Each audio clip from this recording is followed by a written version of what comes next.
All right. Thank you all for joining today. We really appreciate you taking the time to join us for this session. My name is Emily. I'm a product marketer here at Snowflake. And today we have a great session in store to you. We are going to be diving into the different deployment models and tenancy models for developing data applications on Snowflake. Before we kick things off, just want to cover a couple pieces of housekeeping. First, this session is recorded. We will be following up with a recording via email in the day following this webinar.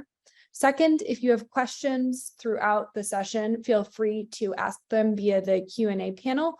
We have folks standing by to help get you answers. And if there are any we can't get to, we will, of course, follow up with responses after this webinar. So with that, I'd like to dive in by introducing Kevin McGinley, today's presenter. He's our technical director at Snowcat and has a wealth of experience in supporting application developers and building on top of Snowflake. So with that, I'd like to pass it over to Kevin. My name is Kevin McGinley again. I'm a technical director on the Snowcat team. I've been at Snowflake for 4 years now. The Snowcat team stands for Customer Acceleration Team, and we help customers adopt bleeding edge features and architectures within Snowflake, and I spend quite a bit of time with data application customers. So this is a topic that's very near and dear to my heart.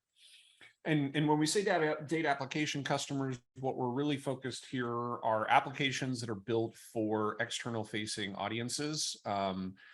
Could be partners, could be customers, could be vendors, whomever it's for. Generally speaking, these are external to your Snowflake accounts from the standpoint, or your company. Doesn't mean you can't build applications internally. You absolutely can, but we're primarily focused here on the ones that are going external, because those have a lot more sort of deployment and tenancy questions that go along with them. They also have a lot of challenges. You have to think about how you want to organize and secure the data to make sure everybody sees only the things they're supposed to see. Generally speaking, when you're going externally, you're going to scale to a larger number of customers, most likely, not always, but usually the case. And we'll talk about some of that scale in a bit. You're also going to tend to run very continuous workloads. Internal applications or internal use cases for Snowflake, not as uncommon to see sort of less frequent updates or more discrete updates.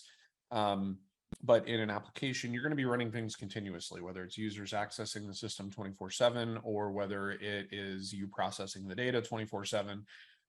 We got to make sure those workloads don't collide. And we also want to make sure we can do this with as little overhead as possible, because we want to spend our time developing great products, not managing the infrastructure to make them run properly. So that's where Snowflake really shines. So when we think about deployment and tenancy, I'm going to sort of compare and contrast what we're really caring about at a high level. From a deployment perspective, where does the processing occur? That's going to be a huge focus of the conversation here as we talk about deployment options.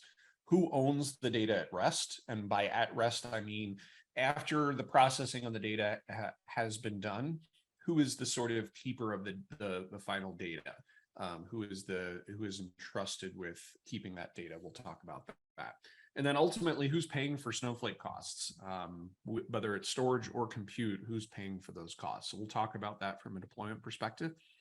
From a tenancy perspective, we tend to kind of look inside Snowflake, and it's, okay, how are we going to organize the data to make sure that everybody sees what they're supposed to see and only what they're supposed to see, and we can manage all of our processing and administration easily within the application.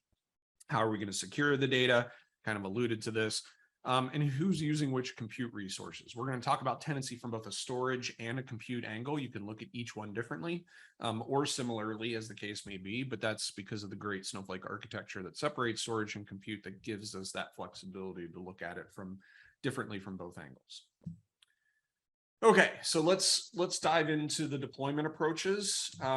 If you've seen me give the tenancy talk before, you know there's 3 different primary tenancy approaches. There's actually, oh my gosh.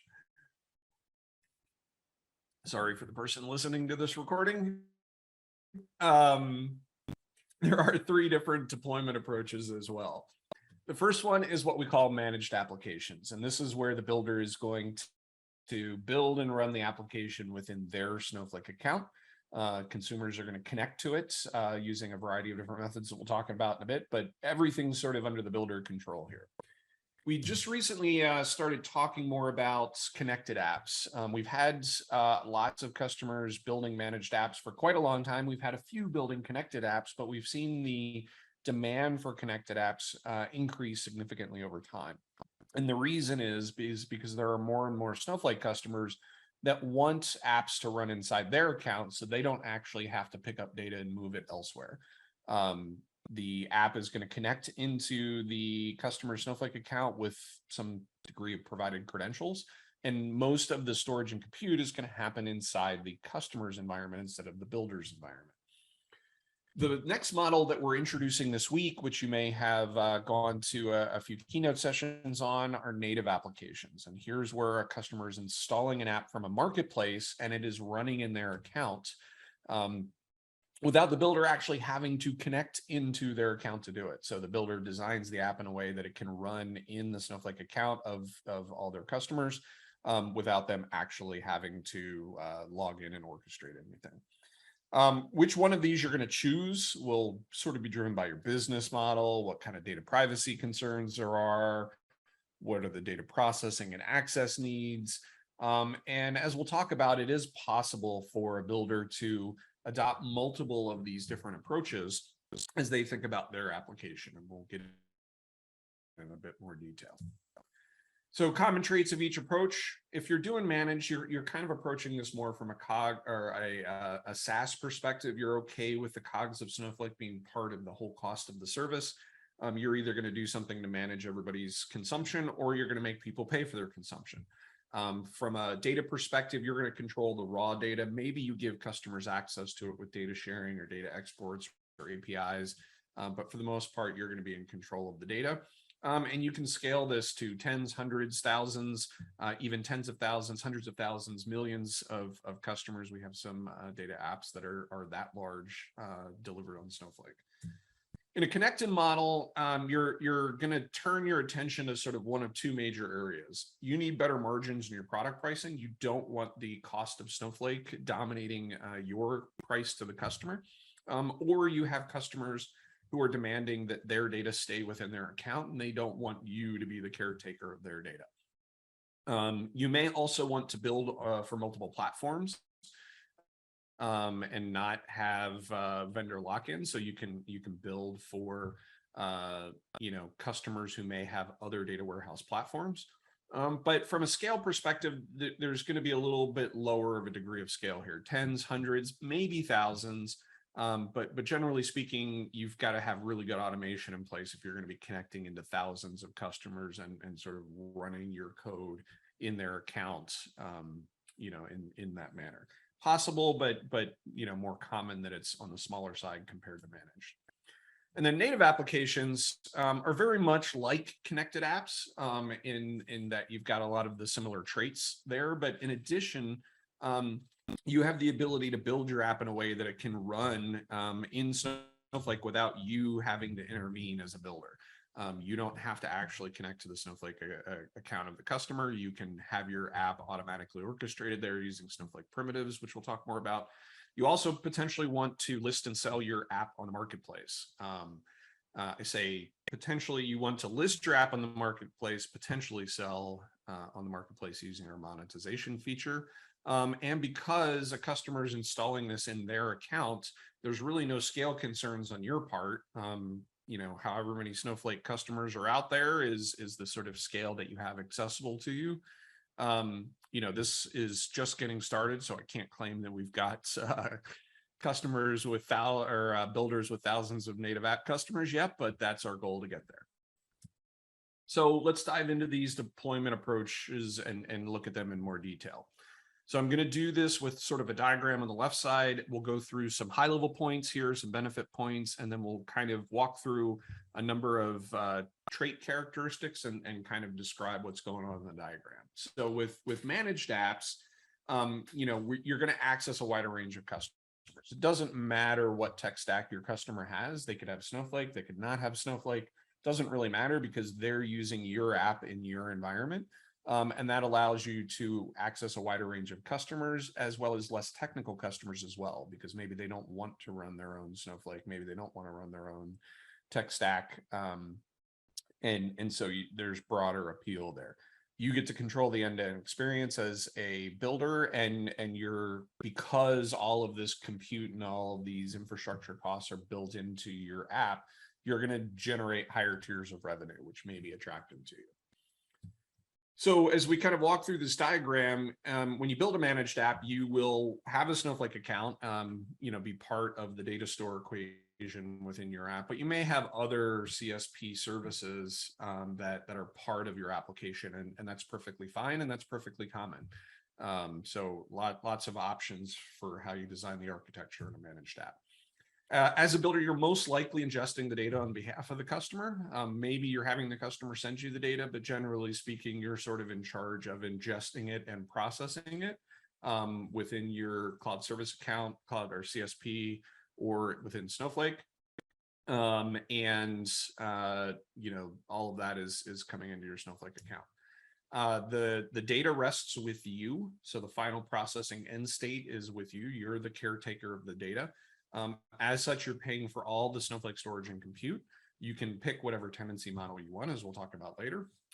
But your application design is usually focused on Snowflake and what Snowflake supports in relation to the other CSP capabilities. And that's because, generally speaking, you're not going to run a managed app on multiple cloud data warehouse platforms simultaneously.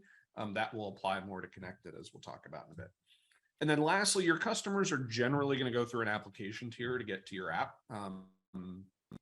Not always the case. We'll note that exception later. But it is possible that maybe some of your customers have Snowflake accounts, and therefore you want to offer data sharing out to them for those that want to have access to the raw data.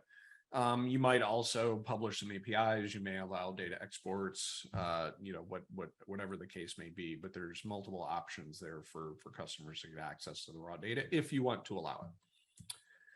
From a connected app perspective, we've got sort of the builder stuff on the left-hand side connecting into the customer account on the right-hand side, usually through some sort of client credentials. And you're doing this because you want to improve the margins on your account. You don't want Snowflake costs to be part of your pricing. And so you're going to have the customer be in more control of how much they're consuming, what they're paying for that consumption. You're giving customers more control of their data. Which means you can build a higher degree of trust with larger companies. So Fortune 500 companies, for example, that may not be comfortable giving their data to you, little startup company. If you're going to process everything within their account, they're more likely to trust you in your application. If instead they had to push that data to your account, they may not be as keen on doing that. So kind of looking through this, you will most likely have a Snowflake account, as well as you could have some cloud service provider services also doing processing of the data. So it is possible to have a more complex architecture here. Where the data gets loaded from, generally speaking, you're probably going to have the customer already loading the data into their account, but it is possible that depending on what type of app you are, you may be actually doing the ingestion and then pushing that data into their account. So both are possible, and it will drive who's paying for what costs. But ultimately, more often than not, most of the ingestion, most of the processing is happening within the customer account. As such, the data rests with the customer. They're in control. And how the costs are split up is going to depend on how much processing occurs outside of the customer account. If it's all within the customer account, all of the storage and compute costs are going to be paid for by the customer. But as the builder does some of the processing externally in their own environments, there might be some costs there. Now, there's fewer tenancy options in play here. You really only have sort of one choice for how you go about tenancy, although we'll talk about some exceptions to that. And you can design your code to support other platforms, unlike the managed model where you're generally not going to do that. Customers may interact with an application tier that you're hosting, but generally it's not required. And since the data rests within their account, they generally don't have a need for APIs data sharing, data exports, et cetera, they have direct raw access to the data. Now, it is possible to, as I mentioned earlier, combine these into a hybrid format and support multiple models. And I'm not going to go into the different combinations that you can do, but I'll talk about what customers are doing today. Since native apps is new, we're going to leave that off the table. And we're going to talk about sort of the combination of a managed app and a connected app. If you go into this with a mentality of you're going to build a managed app, but you're going to have an eye toward the future of someday when your customers are going to come to you and say, hey, I want you to run this in my account instead of you doing it in yours. You could actually design your app so that it's easy to make that transition, so that you can support both models. You start by building the model that will work for you from a managed perspective. And then as you have customer demand that drives you towards the connected model, you can then, decide to offer that as an option for some of your customers. Now, you can go the other direction too. You can start as connected and then offer managed for, non-Snowflake customers. It's not that both directions aren't possible. I'm just sort of describing to you, sort of a natural flow here. And of course, as we introduce native apps, you can definitely have native apps be in consideration as being part of a hybrid model. So let's talk about native apps. As you potentially heard during the announcement, this week we're announcing the native application framework. You can build apps using Snowflake primitives, store procedures, streams, tasks, UDFs, UDTFs, all the language support that we have today in Snowpark and other capabilities. You can build apps using all the language support that we have and all the primitives that we offer support on. You can then distribute it and monetize those apps on the Snowflake Marketplace. We're rebranding the Snowflake Data Marketplace to the Snowflake Marketplace because in the near future, you'll see both data services that you can get from the marketplace as well as apps. And then you as a customer will be able to deploy those within your Snowflake accounts, much like you add apps to your mobile device, from an app store. So that's the model that we're looking for here. And we're excited to see this come to fruition. So what does this look like? Well, here's the diagram. We'll talk through that in a bit, but basically a builder is building a Snowflake account, sharing it through the marketplace to customers using our data sharing capability.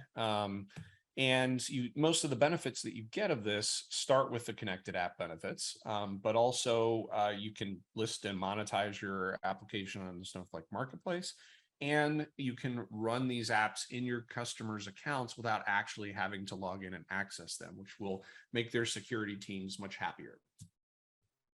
So as we start, you as a builder are going to build the app in your environment. However, you're going to be limited to what Snowflake supports within the native app framework. We will continue to add more capabilities to the framework over time, but you are going to be limited to what the framework supports, and that's what runs on Snowflake.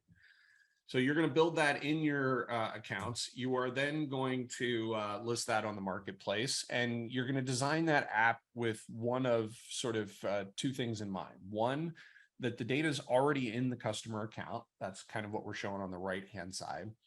But I do want to call out that it is possible for you to share data with an application. So you could have data that you're ingesting that you are sharing to the customer account that along with that data has some code, because maybe you're going to enrich the customer data with some of your data with your IP from your code. And so it is possible to have data coming through into both places, but more often than not, it's going to be going into the customer account.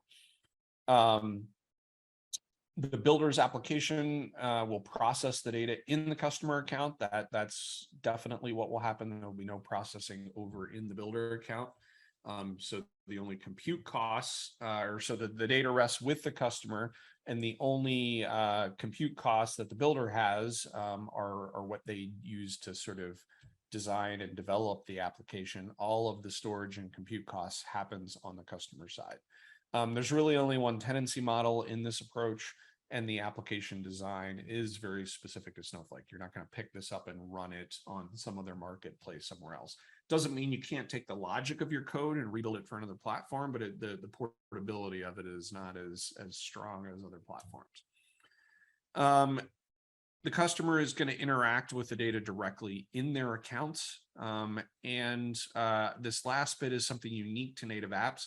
Both sides have a lot of security control over what the other can do. So the builder has the capability to control what the customer can see and do within the app itself, and the customer has control over what the app can do within their account. So there's a deep dive session on this tomorrow if you want to see more details about this. So at a glance, we've got our different tenancy or our different deployment models going across in the columns there. And all of those items in dark blue going down the rows are what I just covered from a sort of detailed slide perspective. These are the categories that I was sort of walking through one by one. I'm not going to go over all of the sort of intersections of the rows and columns here in this slide, but I do want to kind of point out the ones that have asterisks. So the single asterisk I mentioned before, the data end state location, here I list customer, but it is possible that the builder could share data with the application, in which case the builder's in control of that data. So that is data that the builder is providing as part of the app, so they're in control. The double asterisk is around sort of the architecture. I didn't call this out on the slide, but one of the primitives that native apps support are external functions, which means there can be external processing to the account. But it's really important to note that the customer has full control over whether those external functions get set up and can be run and used, and whether data can be exfiltrated out of their account or not. So that is possible to do, but if you're an app builder, you're going to want to be very conscientious about using external functions in your app. And then the triple asterisk, we're going to get into here as we go through the tenancy options, but it is possible to have a managed application that doesn't go through an app tier. And that's where we talk about our account per tenant model, where you're going to allow the customers of the application to access Snowflake directly. So let's get into those tenancy approaches and you'll see what I mean. So I alluded to before, we have three primary tenancy design patterns. The first one that I call MTT or multi-tenant table, not just because it's storage perspective, but in general, what you're doing is you're consolidating tenants on objects. So whether that be a single data, a single set of multi-cluster warehouses, you're consolidating them onto common objects. This is in contrast to object per tenant, where you're going to start to separate tenants on different objects, whether that be separate tables, separate schemas, separate databases, separate virtual warehouses. You're going to start separating people into their own thing, but you're still going to do this within the walls of a singular Snowflake account that you're running from a builder perspective. And this is in contrast to our per tenant model, where you're still going to create objects for each tenant, but you're not with Snowflake account walls. So each tenant is going to have their own account that you as the builder procure and run and manage. And you're going to let your customers, your tenants, access those accounts through a number of different means that we'll talk about. You're going to make decisions on these related to, how you want to store data, how you have, what security concerns you have, how you want to manage and pay for the compute and the connectivity. It's not uncommon to see hybrids of these, not only within storage or compute, but across storage and compute as well. I may take one model for storage and a different model for compute, and let's dive in and talk about those in more details. So typically we see MTT in an environment where all the tenants are using the same data model, the same data shape. That's really important in an MTT setup. And we can stamp rows within that data model with a tenant ID so that we can apply row level security to control how tenants see their own data. From a compute perspective, it's okay to pull tenants onto common compute, let multi-cluster warehouse scale up and scale down as tenants are on and coming on and off the system. And because of this, this model is actually our sort of most scalable tenancy model. That comment that I made about some of our data apps customers having millions of tenants, they're using this MTT approach. OPT, you're going to start to think about when you've got a unique data shape per tenant. If that's the case, then this is, you really have to go here. because MTT won't really work in that scenario. It could also be because you're not comfortable using row level security, entitlement tables, things like that as a way to control what users can see, but you are comfortable using RBAC. So the typical RBAC capabilities within Snowflake, you're comfortable setting up roles, controlling who can see what objects, just as you would in an internal scenario. And then from a compute perspective, you're starting to get interested in, for contractual reasons, security reasons, pricing model reasons, regulatory reasons, whatever, that you need to start to split people onto their own compute. And we typically see scale of this in the tens to hundreds to thousands. Thousands gets, a little challenging to manage that many objects, but we have some people doing it, and it definitely is possible. APT is sort of one level of security deeper, because now we're going to separate everybody with account walls. And maybe that's because you need to use some of our more robust security features between tenants. It could be because you want to give tenants connectivity to Snowflake in a BYOT scenario, or let them access the Snowflake UI. And again, just like OPT here, we're talking scales that's typically into tens to hundreds of tenants. Again, possible to do into thousands. It's just as you get up into those larger numbers, it's harder to manage, that many discrete objects. So let's kind of walk through these in a little bit more detail. So as we think about multi-tenant table, what we're really talking about here is either the application tier or row level security is controlling each tenant coming into the application so that they only see their slice of the data. So in this picture with the colors, orange sees the orange slice, purple sees the purple slice, pink sees the pink slice. They're all going to the same objects, but they're seeing their slice of the data. From an object per tenant model, now we're splitting our storage into different objects. Could be tables, could be schemas. I'm showing databases here. So we're creating a database for orange, a database for purple, a database for pink. And it really doesn't matter what our source systems are. We could have one single source system, and we're fanning that out to create different tenant databases as we do our processing. It could be that we've got a source system per tenant, and we're just going to go directly into that tenant serving database. Either way, the application tier and Snowflake RBAC is controlling and making sure that orange only sees orange's database, purple only sees purple, etc.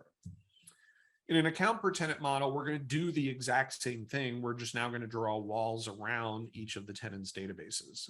So we're going to have an account per tenant. The application tier will have to now know how to route each tenant by connection, not by RBAC.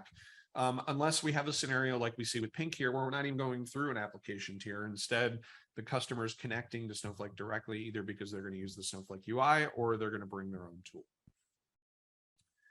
From a compute perspective, we now get into some interesting mixing and matching here. So when we think about multi-tenant compute, what we're really doing is we're pooling tenants onto virtual warehouses. So in this instance, orange, purple, and pink are sharing compute A, teal and blue are sharing compute B. Both of those are likely multi-cluster warehouses that will scale up and scale down based on demand from these different tenants. And it really doesn't matter what storage tenancy we're using behind the scenes. As you can see, we could have multi-tenant table where everybody's going through the same compute, going to the same set of tables, but we could also have everybody going through a common compute layer, but getting routed. Their queries are getting routed to each of their separate databases. So both models are possible. And as we even get into object per tenant, we can start to combine compute tenancy models as well. So you can see here, we've given orange and purple their own compute. They're getting their own virtual warehouse, maybe because they're paying more, maybe because there's contractual reasons for that or regulatory reasons for that. And it really doesn't matter what's happening from a storage perspective behind the scenes. We've got orange going to its own database, but we have purple operating on their own compute in a multi-tenant table environment where we've got pink, teal, and dark blue on their own shared compute going to multi-tenant table, where purple gets their own, so they don't have any resource contention with any of the other tenants, but still access data stored in a multi-tenant way. In account per tenant, though, we really don't have any choice, and that's because compute does not span accounts within Snowflake. So when you're going to go the account per tenant route, you're going to have a database and a compute database and a compute, for tenant. And how they access it, where the source system data comes from, doesn't really matter. You're pretty much stuck in that model. Okay, so let's talk about this, bringing both of these two ideas together. So first, let's look at this from a matrix point of view. If we kind of put our tenancy options going down in the rows and our deployment options going across in our columns, you can see that if I'm doing a managed application, I really have access to all the different tenancy models. They're at my full discretion. Whichever one I want to use, I can use. If I'm doing connected or native, I'm largely doing an account per tenant model. And that's because with connected, I'm connecting into each customer's account. And with native apps, the customer's installing the app into their account, and therefore, each app instance is running in a separate customer account. So they are really account per tenant models. That being said, if you sort of look at it from a different point of view, you can sort of think of a hybridization as possible. In the connected scenario, if the builder is doing some sort of processing outside of their account, maybe they're pushing data into the customer accounts, maybe they're doing some enrichment, it is possible they could adopt an MTT or an OPT model, depending on whether they wanted to sort of batch process everybody at one time, or whether they're going to have discrete objects for each tenant that they're going to do the processing within the builder environment. From a native apps perspective, it is possible to hybridize as well here, depending on what kind of shared data scenario we have going on. Is the builder sharing data as part of the application? Do we have a scenario where the application involves a two-way share, where the customer is sharing data back to the builder and the builder is sharing data back to the customer as part of the app? So that starts to introduce a little bit of the hybrid possibilities there, but those are less common or not the model we tend to think of. We generally think of connected and native as APT model. Now, I do have an asterisk there under native, and that's because what's interesting here is you, as a builder, you are building sort of one application for everybody, and in that sense, you're building sort of a multi-tenant application, because you're going to publish one app on the app framework. We're going to create an instantiation of that app in each customer's account. So that's where we're going to get a little bit different. So let's walk through some flowcharts here to kind of see what thought process you go through when you're thinking about whether you want to use any of these different deployment models or the different tenancy models. So let's start with, I want to build an app on Snowflake. So the thing that you're going to ask yourself is, how do you want to think of the Snowflake costs? Do you as a builder want to pay those costs? Do you not want to pay those costs? Does it not matter to you? If you don't want to pay those costs, then you're going to want to think to yourself, okay, well, can I design my app to run entirely on Snowflake primitives? If I can, then I'm going to want to go down the native app route, because an excellent model for you to, and you'll be able to publish it on the Snowflake marketplace, potentially monetize it on the Snowflake marketplace. That's going to be the good direction to go. If you need other CSP functionality that Snowflake doesn't offer yet, A, first talk to us. We may have it on the roadmap. B, you might need to build a connected app where you have a little bit more control over the architecture and you can use things outside of Snowflake.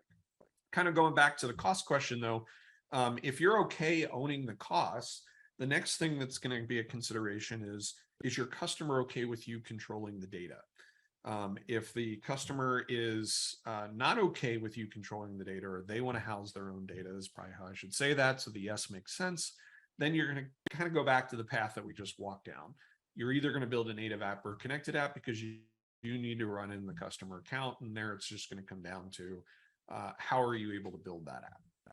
But if the customers are okay with you housing their data and you're okay owning the costs, now you can build a managed app, and you're going to start to think about what tenancy options you want to use from a storage perspective to build and manage that account.